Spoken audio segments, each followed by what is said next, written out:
You know that really quiet, incredibly tense setup phase in the first 10 minutes of a classic heist movie? Oh, yeah.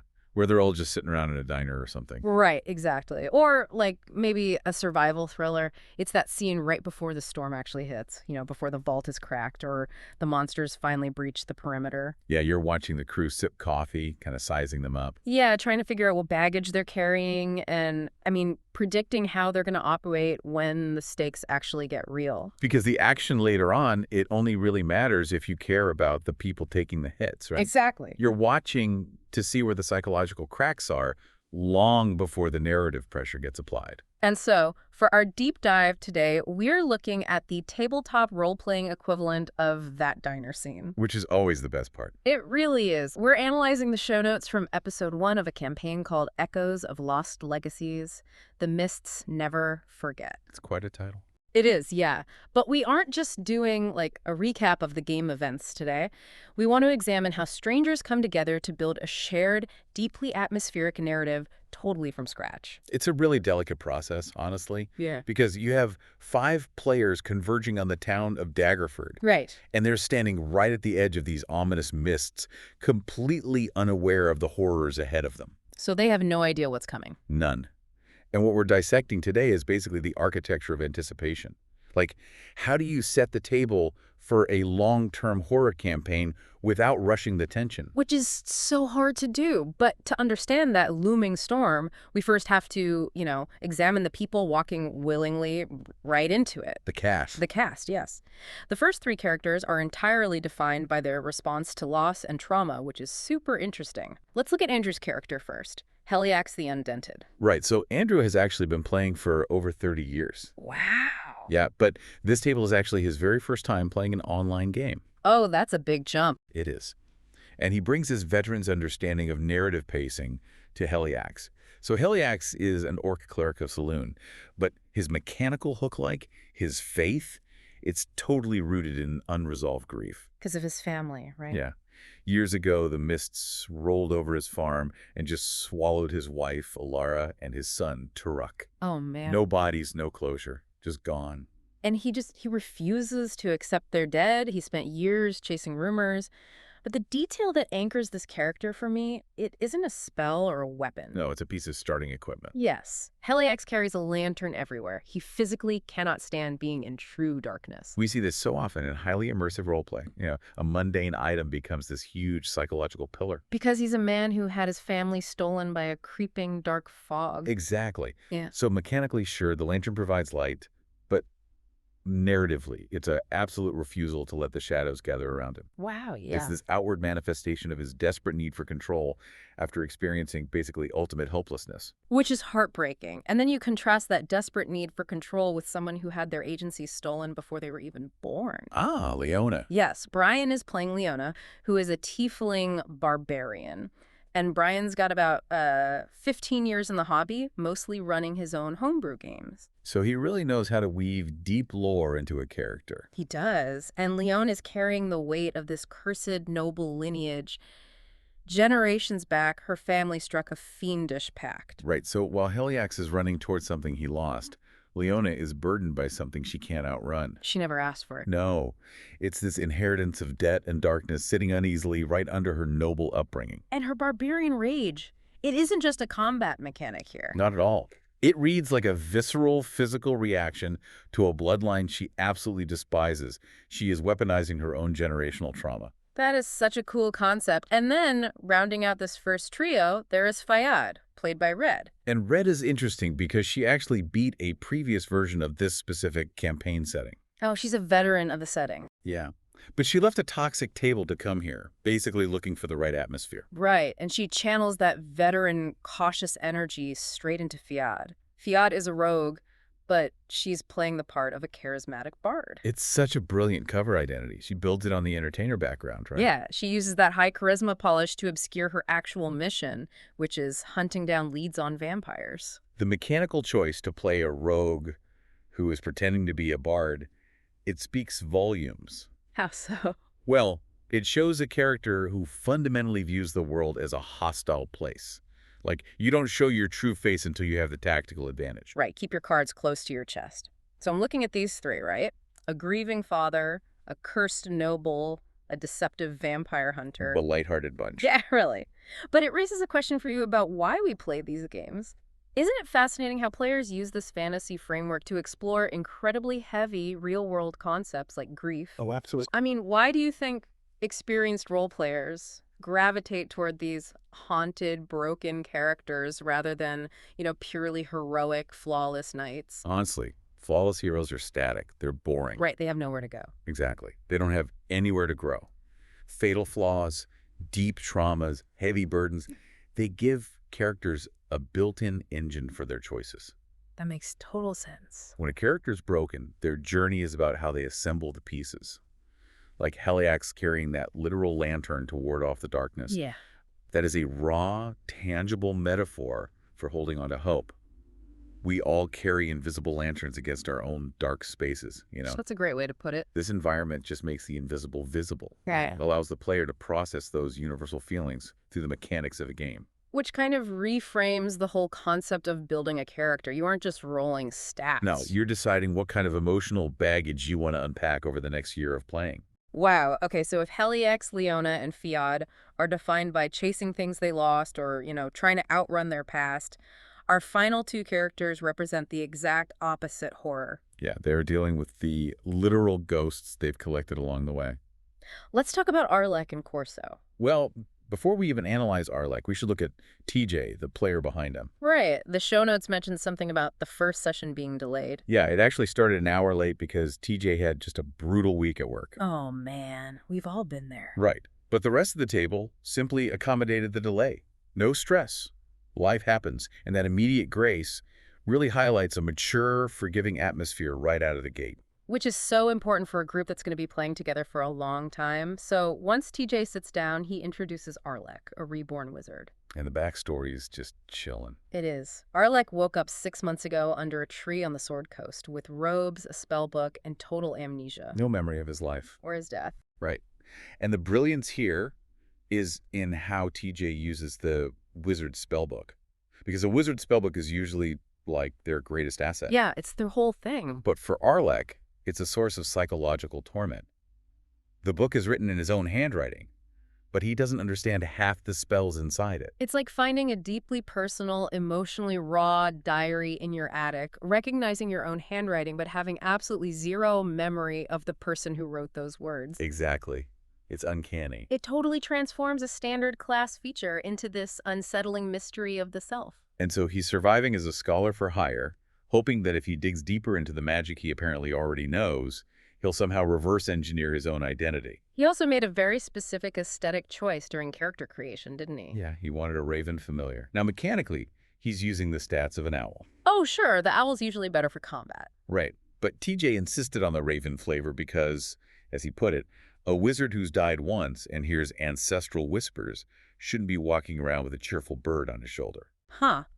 The flavor is everything. A raven just fits the gothic aesthetic so much better. Definitely. So, balancing out Arlek's blank slate is Corso, played by McGraw.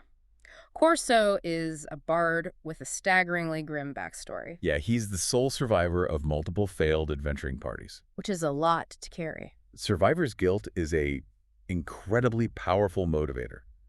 The trauma of being the one who always walks away has fundamentally changed his relationship with death. He doesn't run from it. No, instead of running from the memories of his fallen comrades, he actively listens to them. He literally hears the dead, and he makes it his life's purpose to collect their stories. He is an archivist of the doomed. That's exactly what he is. So we have these 5 incredibly distinct tragic figures. The challenge in any campaign, really in any collaborative project, is figuring out how these lone wolves actually become a cohesive unit. Right, because you need a reason to stick together. Exactly. And a lot of modern RPG systems use formal card-based backstory tools to force those connections, like draw a card, oh look, you owe this person a favor, that sort of thing. Which is fine, but this table opted entirely out of those mechanics. Oh, really? Yeah. They decided to organically weave their stories together in a Discord chat all week before the game even started. See, the dynamic they developed between Corso and Arlek is my absolute favorite part of these notes. It's so good. Corso, the bard who collects stories of the dead, has been quietly observing Arlek, the wizard with no memory. Why? because Arlek talks in his sleep. Yeah. Marlek murmurs these half-formed memories of a life he can't access while he's awake, And Corso just sits there in the dark, writing those memories down. turning them into stories. It's amazing. One man is desperately trying to remember his life, and another is desperately archiving it before it fades away forever. It is a profoundly moving, symbiotic relationship, and it was built purely through player chat. Completely outside the game's rulebook. Exactly. Meanwhile, you have Fiad pulling Leona into her orbit, and the two of them essentially adopting Heliax because they're drawn to his relentless search for the mists. So it's a real found family vibe. Yes. And looking at this through a broader lens of group dynamics, forcing chemistry rarely works. Whether it's a tabletop game or a new workplace. Right. You Yeah. can mandate the characters know each other, but you can't mandate that the players actually care. That makes total sense. Because this table built their relationships organically, finding the emotional resonances naturally, the stakes feel incredibly high before a single die is even rolled. They invested in each other's baggage. They clearly did the character work in the diner before the heist, to go back to our analogy. They absolutely did. But chemistry is only half the equation, right? How a table handles the actual rules of engagement is a window into its collective personality. And the DM laid out some very clear ground rules to set the tone. Right, it's a strict heroes-only table. Which means no player versus player combat, no competing to become the secret villain. They are playing flawed, morally complicated characters, but they absolutely have to work together. They also completed a safety check, which resulted in a clean bill of health, basically an anything goes table. And the DM promised to play the main villain straight, right? Like smart, wounded, and dangerous. Very dangerous. There are some minor house rules mentioned for flavor, too, like the spell Identify actually costing a real pearl or handling leveling up via a party-wide roll-off. But we won't get bogged down in those. Yeah, that's just texture. But the real friction, the mechanic that caused an actual debate at the table, was the critical hit and fumble deck. Oh, the fumble deck? This debate is such a crucial litmus test for the group. For sure. So, using a crit and fumble deck replaces standard math with drawing a card.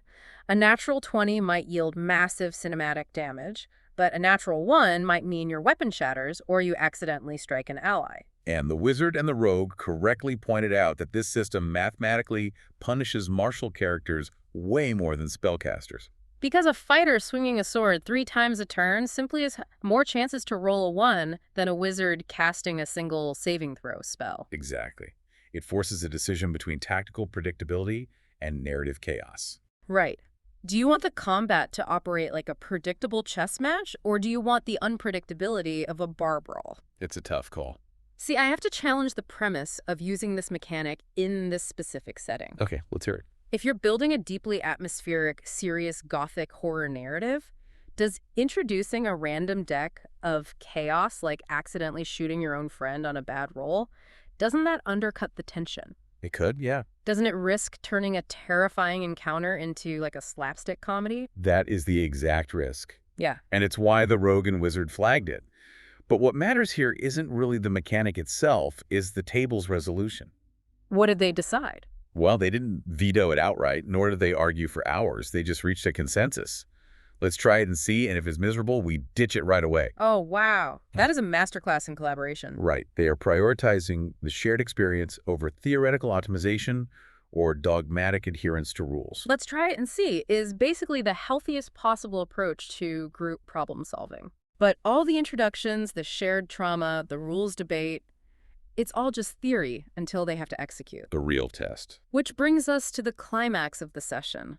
The moment they finally test this fragile alliance in combat. The DM initiates what is essentially a shakedown fight. The goal isn't a lethal threat. It's a sandbox to let the players learn the virtual tabletop interface. Right, figure out where the buttons are. Exactly. It's set in a moonlit graveyard against a couple of zombies. Low mechanical stakes, but dripping with atmosphere. Initially, from the notes, it sounds a bit clunky. Players are trying to figure out the interface, clicking the right buttons for a barbarian rage, or practicing hiding in the shadows. It's highly technical at first. But then the DM makes a move that instantly locks in the tone of the campaign. Oh, yeah.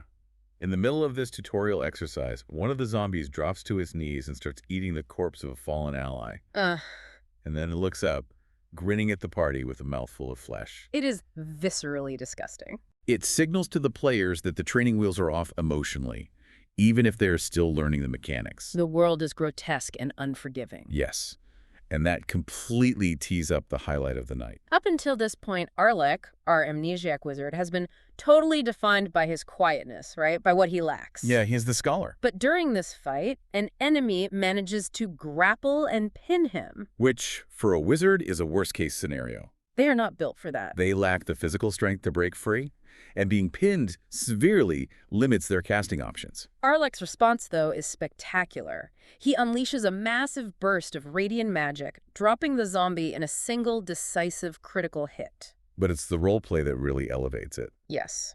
While blasting this undead creature with blinding light, Arlek is screaming at the rest of the party, specifically telling them not to touch his barbarian. It completely shatters his quiet, scholarly persona. It really does. It shows the whole table exactly who this memoryless wizard becomes when his back is against the wall. That one desperate screaming swing solidified his place in the group. It makes me think of a band doing a sound check in an empty arena. Okay, I see where you're going. They're just plucking strings, checking mic levels. It's purely technical.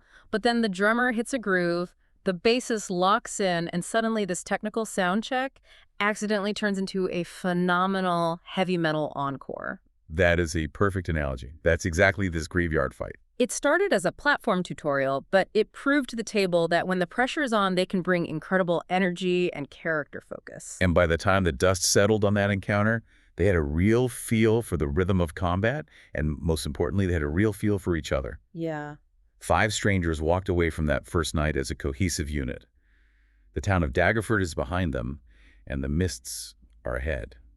So what do we take away from all this? Why does examining the anatomy of a beginning matter to you listening to this right now? It's a good question. I think it mirrors how we face the unknown in our own lives.